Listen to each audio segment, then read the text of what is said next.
Allahumma a'inna ala dzikrika wa syukrika wa husni ibadatik.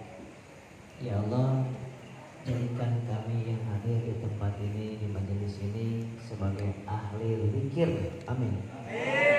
Jadikan semua kami yang ada di sini sebagai ahli syukur. Amin. Dan termasuk golongan orang-orang yang ahli mengabdi ibadah kepadamu. Amin ya Allah ya Rabbal Alamin. Bapak Ibu, sahabat-sahabat, ini malam kedua. Sejatinya saya biasanya sampai 3 malam, tapi Pak Haji Rudi kemarin waktu memberikan informasinya, saya sudah ada waktu jadwal hari Ahad besok di Bekasi, sehingga hari Sabtunya besok harus kembali ke Bekasi. Tapi semoga kebersamaan kita 2 hari 2 malam ini Allah menyukai kita semua. Amin. Allahu Akbar walillahil hamd. PTBS ini menyiapkan tempat-tempat yang mulia, yaitu SLC, untuk menguatkan iman kita yang ada di Bandung. Kemudian bulan yang lalu saya ngisi di Padang. Bulan yang lalunya lagi saya mengisi di Makassar, dan bulan ini di Jambi. Masya Allah, senang sekali bertemu dengan orang-orang Jambi. Masya Allah, dasar takbir.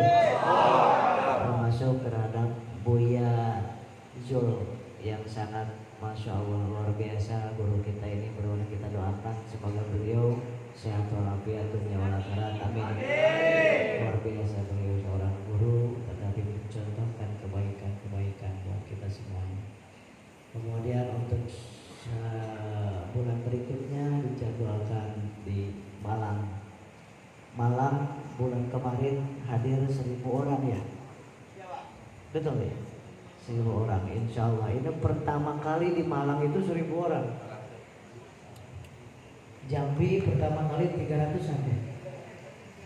Bandung pertama kali dulu 7 orang, naik 15. Saya mulai 7 orang, saya di situ sudah mulai tahun 2018. Sampai lama-lama kemudian semakin banyak, makin banyak. Akhirnya 1.000 juga dan tidak cukup. Akhirnya pindah ke KBB yang muat 2.000 sampai 3.000 orang. Masya Allah. Kenapa itu bisa terjadi? Karena ini konsep dakwah. Rasulullah dakwah, dagang, bisnis, tapi misinya dakwah. Orang di luar sana kenapa pas capek, lelah, tapi tidak dapat apa-apa, cuma sekedar mendapatkan pertengkaran, permusuhan, karena digunakan wajah agama untuk berbisnis. Tapi kita berbeda. Kita harus gunakan wajah bisnis, topengnya bisnis, topengnya berdagang, tapi isinya adalah dakwah agama. Takbir. Beda-beda tipis. Biar orang lain mengatakan, mencela kita, agama dijadikan topeng untuk bisnis, biarin. Mulut-mulut dia, pikiran-pikiran dia. Yang penting kita tidak melakukan itu. Kak, kasih tahu di sini di hati kita, alumni SLC, aku jadikan bisnis dakwah sebagai topeng yang intinya saya sedang mengajarkan, menyebarluaskan agama Islam yang mulia. Itulah yang dicontohkan oleh baginda Rasulullah Sallallahu Alaihi Wasallam. Banyak gak yang mengatakan Rasulullah mengatakan ini topeng, padahal mau ini bisnis. Rasulullah tidak digubris itu. Para sahabat pun sama, berdagang, berbisnis, tapi pasti ada yang mengatakan negatif seperti itu. Maka kita pun gak usah ladenin orang-orang yang ini bisnis yang bawa-bawa agama. Ya betul, katakan gitu. Memang bisnis harus bawa-bawa agama. Harus kalau bisnis tidak membawa nilai-nilai agama, maka bisnisnya akan tidak punya rasa takut, akan menipu orang, betul tidak? Maka yang jadi polisi, TNI, kemudian menteri, penguasa, pejabat, artis harus membawa agama. Setuju apa tidak? Kalau misalkan gubernur tidak membawa agama di dalam kekuasaannya, itu sekali tanda tangan bisa menjadi maksiat untuk dan melarat untuk rakyatnya. Kalau anggota dewan tidak membawa agama ke parlemen, maka tanda tangannya akan menyengsarakan rakyat. Betul tidak? Begitupun kita, kalau kita di dalam bisnis PTBS dari awal tidak ada nilai-nilai agamanya, tidak ada SLC-nya, saya sering katakan PTBS ini sejak 2019 sudah hancur lebur, kawan. Yakin saya sudah hancur, Bapak Ibu. Kenapa? Allah tolong, orang-orang yang benci sama PTBS banyak, orang-orang yang ingin menghancurkan PTBS banyak. Kenapa? Karena udah ada dari Rasulnya. Ketika Rasul itu belum menjadi menyebarkan agama Islam, Rasul belum mendakwahkan Islam yang mulia, baru berdagang, berbisnis, berjualan, itu dimuliakan oleh orang-orang kafir Quraisy. Beliau adalah dikasih, wah ini mah orang al-amin, ini orang dapat dipercaya, ini orang yang luar biasa. Berbondong-bondong orang kafir Quraisy itu menitipkan barang dagangannya kepada baginda Rasulullah SAW sebelum dakwah. Begitu ada dakwah 40 tahun usia Rasulullah SAW, diangkat menjadi Rasul untuk menyampaikan risalah keislaman. Maka di saat itulah yang tadinya memuji jadi menghina, yang tadinya memuliakan Rasulullah jadi mengejek Rasulullah, yang tadinya menyimpan dagangannya kepada Rasulullah, akhirnya apa? Akhirnya memboikot Rasulullah. Akhirnya bukan cuma memboikot Rasulullah, juga Rasulullah diancam mau dibunuh dan berulang kali mau dibunuh oleh kafir Quraisy. Kenapa? Karena bisnisnya ada nilai dakwahnya. Andai kata PTBS tidak ada nilai go berkah no ribanya dan no judi tradingnya, aman Bapak Ibu. Percaya tidak kira-kira?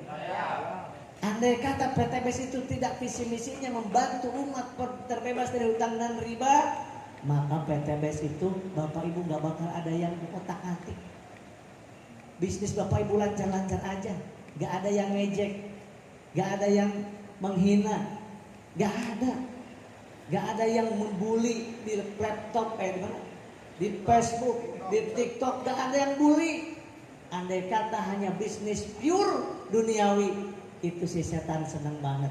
Tapi begitu manusia dalam hatinya ada nilai dakwahnya, apapun profesinya ada nilai dakwahnya, saat itu juga Dajjal, iblis, setan dan kroni-kroninya tidak akan ridho ketika ada orang yang mengajak kepada kebaikan. Takbir. Setan itu dan iblis itu tidak terlalu takut kalau ada seorang hamba sodakohnya bagus, tapi sendirian gak ngajak-ngajak orang.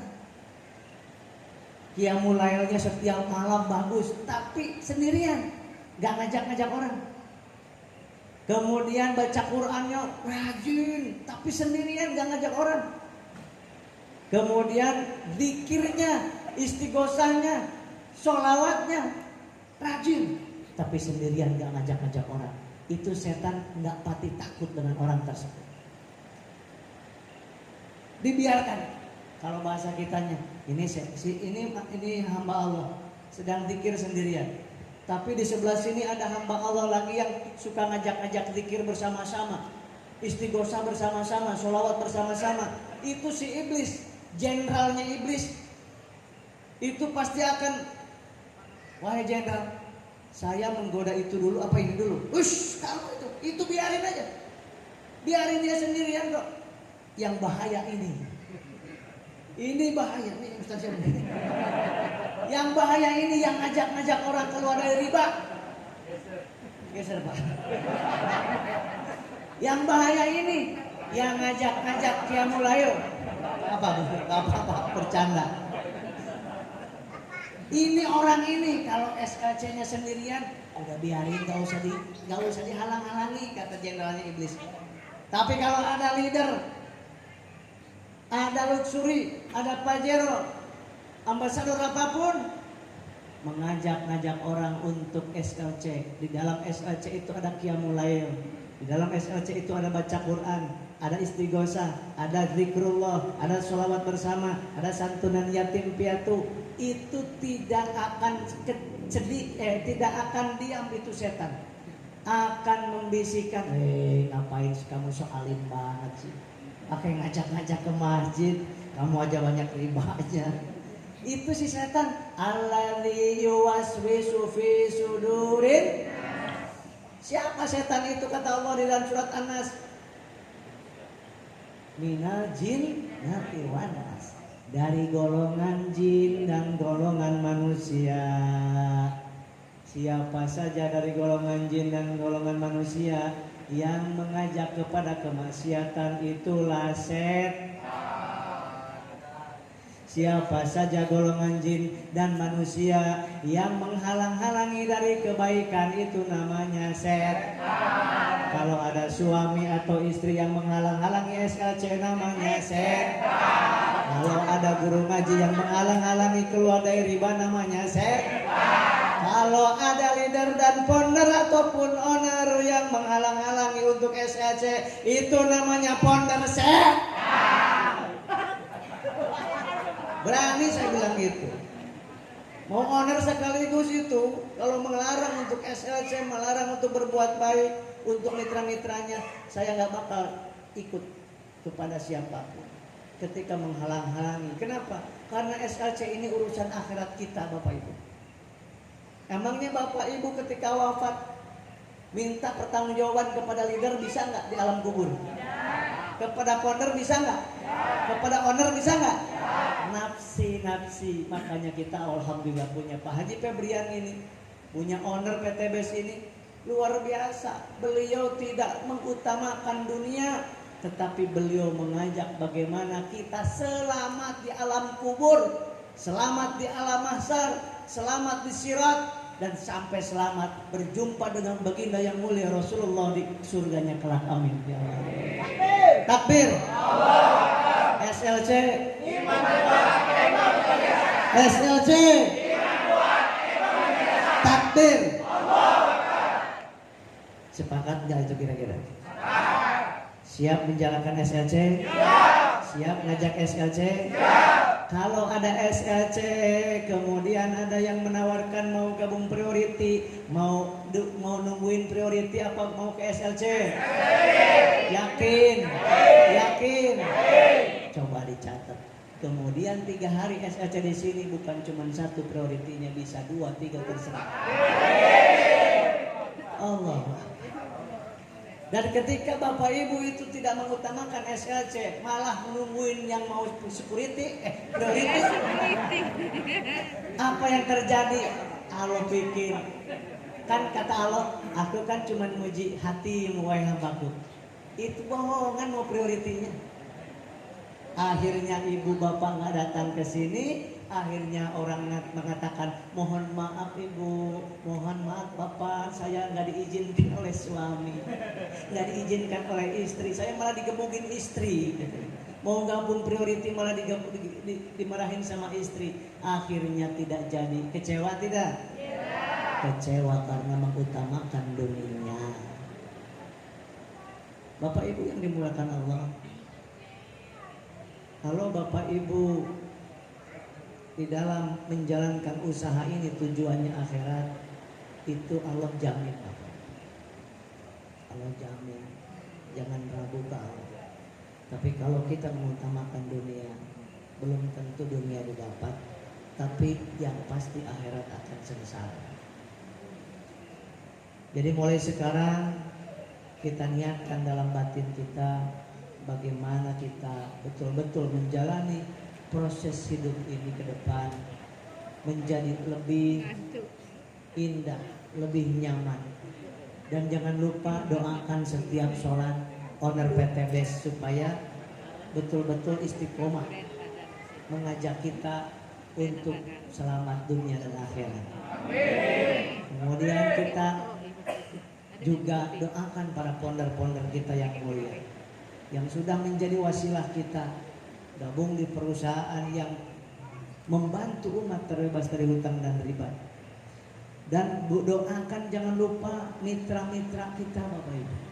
Di dalam sholat, sesudah sholat kita doakan.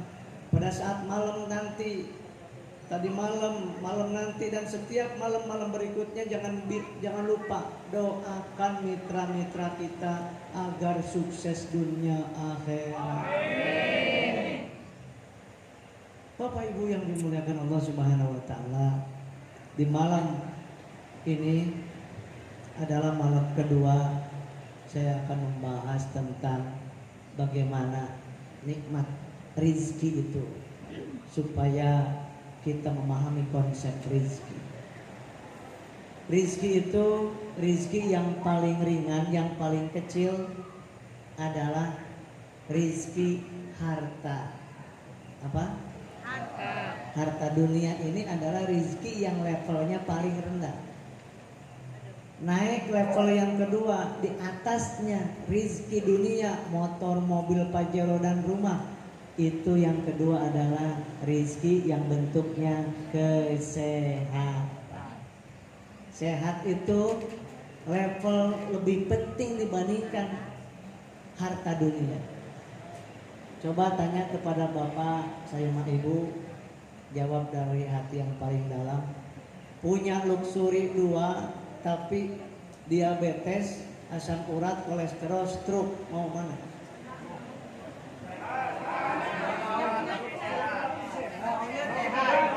Luxury 2 tapi iya. Kalau suruh milih luxury 2 tapi penyakitan, kemudian harus dicuci darah, sekali cuci darah 600.000 rupiah, atau mau belum dapat luxury tetapi diberikan sehat oleh Allah. Sehat, betul banget. Karena pasien-pasien saya yang hadir 2 tahun terakhir ini usia 20, 30 tahun, 40 tahun sudah cuci darah. Cuci darah itu berarti fungsi daripada ginjalnya. Ginjal ada 2, kanan dan kiri. Ini gunanya untuk menyaring. Ada saringannya di ginjal ini. Untuk menyaring mana yang racun dikeluarkan lewat pipis.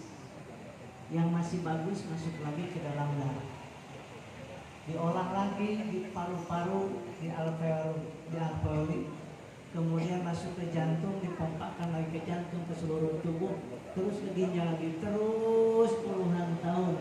Siapa yang ngurus itu semuanya kalau bukan Allah Subhanahu wa taala? Allah Maha Baik, nggak harus bayar Bapak Ibu. Padahal kalau ginjal kita satu saja yang rusak, artinya gagal ginjal, itu kita harus ke hemodialis. Hemodialis itu adalah mesin untuk pengganti ginjal yang namanya hemodialis. Cuci darah, jarumnya besar, dimasukin ke vena, masuk vena dan agak gede jarumnya, nggak jarum sempit, jarum begitu dia. Kemudian masuk ke mesin, dari mesin baru masuk ke arteri, pembuluh darah ke arah jantung. Nah itu untuk apa? Untuk menyaring. Urium, kreatinin harusnya keluar. Nah orang yang gagal ginjal, urium, kreatin yang harusnya dibuang, dia malah masuk lagi ke tubuh. Ketika masuk ke dalam otak, yang dirasa di otak, di kepala, sakit kepala yang gak sembuh-sembuh. Ketika masuknya ke arah bagian perut, itu mual muntahnya gak bisa diobatin dengan obat. Karena memang racunnya yang masuk di situ. Yang ketiga, kalau masuknya ke pori-pori kulit, itu orang yang penyakit ginjal, mohon maaf, akan seperti ini ketika digaruk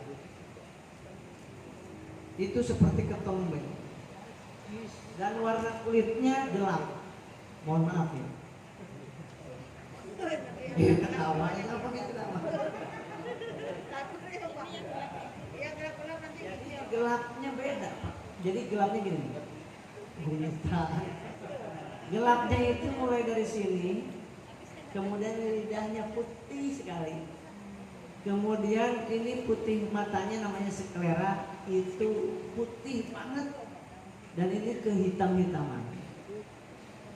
Kemudian warna kulitnya juga beda lah dengan aslinya. Itu banyak perubahan. Dan ketika pipis, buang air kecil, itu kalau dikasih semut ke situ, itu semut pada ngumpul di sini. Kenapa? Karena glukosa, gula darah itu harusnya nggak keluar lewat jaringan itu malah keluar karena udah jebol. Namanya filternya namanya glomerulus, bocor. Yang suka dikatakan di rumah sakit, oh ginjalnya bocor. Nah itu jangan dibayangin bocor seperti keran, bukan. Bocor itu adalah yang harusnya sebesar ini, contohnya sebesar ini nih jaringannya, ini malah gede-gede kayak gini. Jadi yang harusnya yang nggak keluar harusnya seperti protein, seperti glukosa, itu molekulnya besar, harusnya nggak boleh masuk. Tetapi karena bocor, dia keluar, meremes. Dan itu Bapak Ibu, andai kata sudah kena ginjal, ini kita ngomongin ginjal ada di grup 1. Supaya kita Allahumma a'inna ala dzikrika wa syukrika, supaya kita bersyukur bahwa kita sering menangis karena apa? Karena hutang, betul nggak? Kita sering menangis karena orang lain dapat pajero, kita belum dapat. Padahal saya kasih tahu sekarang rahasianya. Mohon maaf, berdiri. Ginjal sebelah mana nih? Ginjal itu ini ada pusar. Tarik sedikit. Ini di sini ginjal kanan. Sebelah kiri sini ginjal kiri. Dan kalau ada masalah di ginjal sini, yang suka pegel dan sakit di belakang sini, pinggangnya persis di sini. Dan dua-duanya kalau ada masalah. Tapi tidak semua sakit di pinggang gara-gara ginjalnya yang sakit. Bisa jadi karena kurang minum, banyak duduk, kebanyakan ekor. Kopi maksudnya. Kebanyakan kopi, kebanyakan teh, kurang air putih, itu masalahnya, bukan masalah konaknya. Silakan. Ibu-ibu ketawa ya. Nah ini di sini Bapak Ibu tahu ada yang telepon ke saya dari Pekanbaru. Teman kuliah saya waktu itu, Kang Asep, saya punya bapak itu sedang gagal ginjal. Tolong carikan ginjal yang mau dijual di Jakarta. Itu ini serius, supaya kita bersyukur kepada Allah, Bapak Ibu, bahwa ginjal ini Bapak Ibu berapa harganya saya kasih tahu. Tapi jangan coba-coba menjual ginjal. Astagfirullah. Jangan. Ini termasuk wala in kafartum inna azabi. Ini bercanda Bapak Ibu. Saya sudah putus asa karena saya kata teman saya, harus gimana? Cuci darah udah 2 kali seminggu. Berarti kalau 600.000 itu kali 2 1.200.000 kali sebulan berarti 4.800.000 untuk cuci darah saya. 4.800.000. Kemudian di sana nggak ada kata saya. Di sini saya cari-cari, adanya uang saya cuma punya 500 juta. Tidak ada yang mau ngasihnya dia 700 juta. Jadi ginjal 1 700 juta. Itu waktu 10 tahun yang lalu. Kalau sekarang 1 luxury. Jadi bapak dan ibu ini wajib kita bersyukur ke Allah karena kita membawa luxury 2 di sini. Jangan macam-macam di sini luxury 1 miliar, 1 miliar. Ini baru ngomongin ginjal. Supaya saya sampaikan ini supaya betul-betul kita bersyukur kepada Allah. Bahwa Allah itu tidak mengatakan wahai hambaku bayarlah ginjal per bulan kamu sewa kepadaku. Tidak. Allah suruh hanya nyuruh bersyukurlah kepadaku. Kalau engkau bersyukur itu untukmu sendiri, tidak bukan untukku, dan aku tambah nikmat-nikmat yang belum ada, kata Allah Subhanahu wa taala. La ilaha illallah. Selama ini kita nggak pernah ingat bahwa ini 2 miliar. Yang terpikir kapan luxury? Kapan luxury? Padahal di sini udah ada 2 luxury. Nanti kalau pulang ke rumah, ibu dan bapak sampaikan ke istri, Bu, kita dari SLC udah dapat 2 luxury. Kata istri, suami saya datang ke istri jadi error ini. Dikiranya lagi mimpi. Nih Bu, diam dulu. Duduk kata-kata akan asik ini nih. Ini luxury, ini ginjal 1 miliar. Ibu mau ginjalnya dijual 1 miliar? Enggak. Nah berarti luxury udah kita 2. Ditambah 2 jadi 4 kita luxury nih. Allahu Akbar. La ilaha illallah. Itu cara mengenal Allah dari ginjal. Kemudian tadi ginjal gunanya untuk menyaring. Menyaring apa? Racun yang harus dibuang dan mana yang harus dimasukin lagi. Jangan ketukar, yang harus dikeluarkan malah masuk, yang harus masuk malah keluar. Itu ketika ginjal kita ada masalah. Yang pertama ginjal, berarti udah dapat 2, berapa luxury satu orangnya? 2.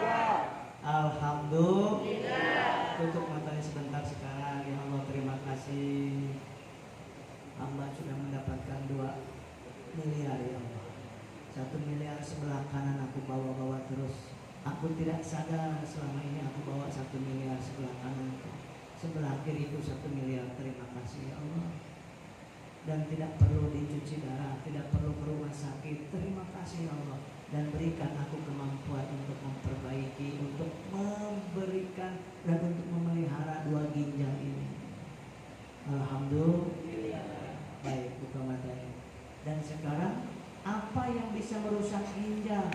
Ketika kita sudah tahu makanan minuman ini merusak ginjal tapi masih dikonsumsi, berarti kita kena terhadap janji Allah. Wala in kafartum inna adzabi lasyadid. Di dalam Ibrahim ayat 9. Betul? 7 apa 9? 7. Jazakallahu. Ayat 7. La in syakartum la azidannakum wa la in kafartum inna adzabi lasyadid. Di dalam ilmu medis dikatakan dan faktanya memang seperti itu, bahwa ginjal ini bocornya ataupun rusaknya satu dengan minuman yang mengandung alkohol. Itu akan rusak saraf-saraf yang ada di jaringan ginjal tersebut. Yang kedua, minuman yang mengandung soda yang terlalu banyak. Yang kedua. Yang ketiga adalah makanan yang mengandung zat purin yang terlalu tinggi tapi jarang air minum, jarang olahraga. Ini syaratnya. Orang yang jarang minum air putih dan jarang olahraga, maka hindari makanan yang mengandung zat purin terlalu tinggi. Kalau Bapak Ibu dan saya menyadari bahwa kurang minum saya ini, kurang olahraga saya ini, maka hindari yang mengandung zat purin. 1, pete. Suka pete? Bagus, lanjutin. Tapi harus banyak olahraga. Walaupun pete itu kata kalangan ulama, walau makruh. Makruh artinya apa? Dibenci. Makruh jangan dianggap sepele. Bapak benci ke anak karena anak suka ngejek. Ibu benci ke suami karena suami jorok. Benci bagusnya itu. Dibenci mau nggak? Maka Allah itu benci kepada makanan-makanan sebagai berikut. 1, jengkol. Benci, gak apa-apa makruh ini. Berarti kita mengatakan gak apa-apa dibenci ini. Berarti kita siap untuk dibenci Allah. Kenapa dibenci? Apa-apa yang dibenci oleh Allah itu sesungguhnya untuk kesehatan kita. Karena menurut ilmu medis, ketika kita mengandung zat purin terlalu tinggi, ada asam jengkolat masuk ke dalam tubuh kita, akan merusak si ginjal itu kalau kurang minum dan kurang olahraga. Kalau cukup olahraga dan minumnya silakan. Pete yang kedua. Yang ketiga, yang membuat si ginjal ini rusak, itu yang ketiga adalah makanan-makanan yang terlalu tinggi terlalu tinggi lemaknya. Lemaknya terlalu tinggi, tapi syaratnya kurang air putih dan kurang olahraga. Kalau olahraganya bagus, air putih nggak masalah. Makan kambing silakan, mau 1 kali biarin apa. Kalau berani 1 kambing boleh silakan. Anak kambing. Tadi Pak Haji Rudi mengatakan, siapa yang tahu jawabannya? Kambing mengandung apa? Asam urat apa kolesterol? Anaknya. Bu, apa bu? Anak kambing. Wah, Allah. Dapat bocoran ya? Jangan-jangan istrinya Pak Haji Rudi ini. Sampai anak kambing. Masya Allah. Masya Allah. Betul. Hadiah. Siapa yang ini tadi? Masya Allah.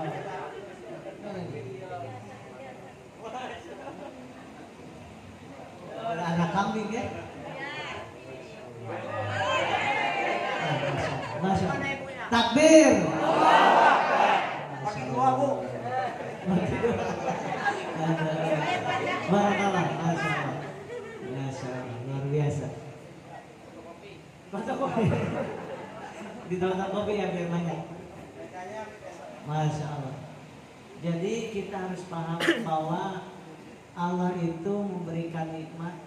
Tadi diulang lagi, rizki yang diberikan kepada manusia 4 level. Yang pertama, level pertama rizki bentuknya harta kekayaan dunia. Level berikutnya adalah kesehatan. Level berikutnya adalah ada sebelum iman. Nah ini hadiahnya. Yang pertama, rizki itu harta kekayaan dunia. Level kedua, sehat. Level ketiga, sebelum iman. Level ketiga, sehat. Apa mana tadi? Harta, sehat. Yang nomor 3 apa nomor 3? Rizki yang Allah berikan kepada kita. Level nomor 3 itu apa? Gas.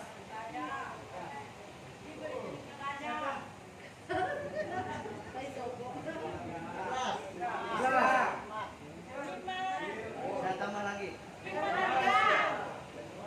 Berkah.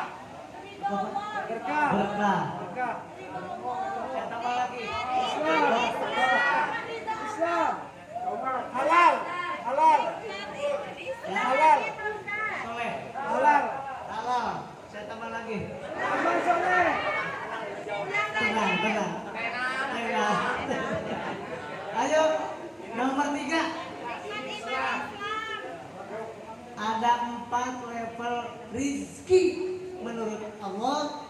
Itu yang pertama rizki bentuknya harta, yang kedua kesehatan, yang ketiga Tidak terduga. Tidak terduga. saya tambah lagi. Rezeki. Nggak mau nih? Sungguh nggak mau sungguh? Ya. Rezeki tidak terduga. Iman. Nomor 3. Tidak terduga. Amal ibadah. Amal ibadah.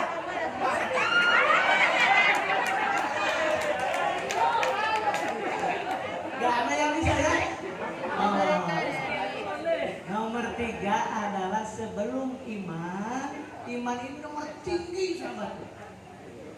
Nomor 3 ini adalah Jadi umat Rasulullah. Ilmu. semuanya benar, tapi jangan tepat. baik.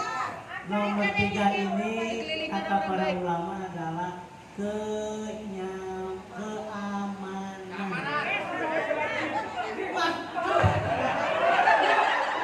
Sampai dapat 400.000. Subhanallah. Saya ulang lagi. Level rizki yang Allah berikan ada 4 level. Yang paling tinggi di bawahnya ada rasa aman ini ternyata subhanallah. Coba bayangkan, andai kata kita ada di 1960-an, itu kita seperti ini, bisa nggak? Nggak bisa Bapak Ibu. Digeruduk, nggak aman kita. Jadi rasa aman ini adalah rizki nomor 2 sesudah iman. Yang ketiga, yang keempat baru harta. Dan luar biasanya kita selama ini kalau nangis, kalau minta ke Allah, rizki nomor berapa yang paling sering?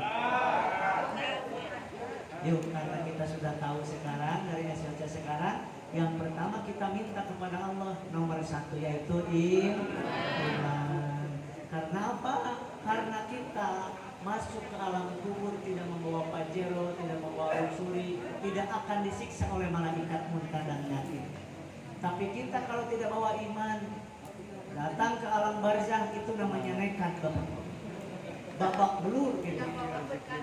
Dan kita kalau mau meninggal membawa iman, maka insya Allah jamin akan berikan surga yang sedikit iman saja di dalam diri kita akan diberikan surga yang luasnya 10 kali dunia ini Bapak. Takbir. SLC. SLC. Takbir. Masya Allah. Ada Fakih. Boleh Pak. Ada hadiah buat Fakih. Fakih apa Fakih? Bahagia. Yuk, temenin saya untuk baca doa ilahana. Mana Fakih? Bareng-bareng nanti ya. Bismillah. Ini ilahana ini adalah mohon kepada Allah dari hal-hal yang buruk di dalam diri kita, di dalam agama. Bisa. Masya Allah indah satu suaranya. Ini di atas ya. Lagi. Masya Allah. Yuk. Ilahana ya ilahana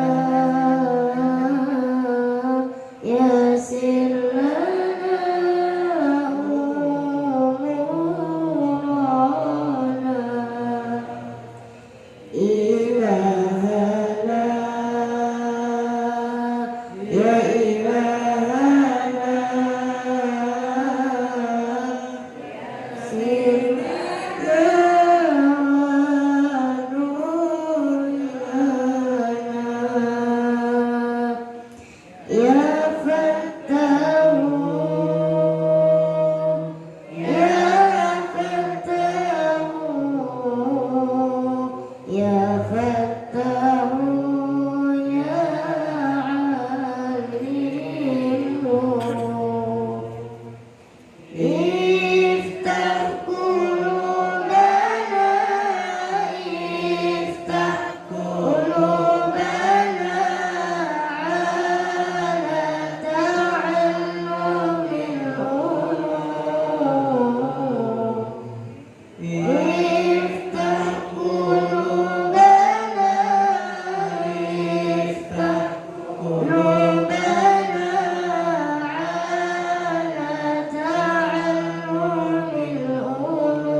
ربنا يا ربنا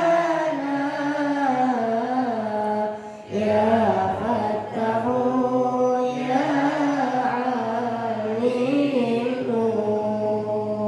Allahumma sholli wa sallim wa barik alaihi. Kita sholawat sekali lagi. Sallallahu على محمد صلى الله عليه وسلم صلى الله على محمد صلى الله عليه وسلم. Nabi salam alaika ya Rasul salam alaika ya Habib salam alaika salawatullah alaika. Anta Samsun. أنت شمس أنت بدر أنت نور فوق نوري. Ya Allah. أنت شمس أنت بدر أنت نور فوق نوري. أنت إكسير وغالي أنت مصباح الصدور. صلى الله على محمد صلى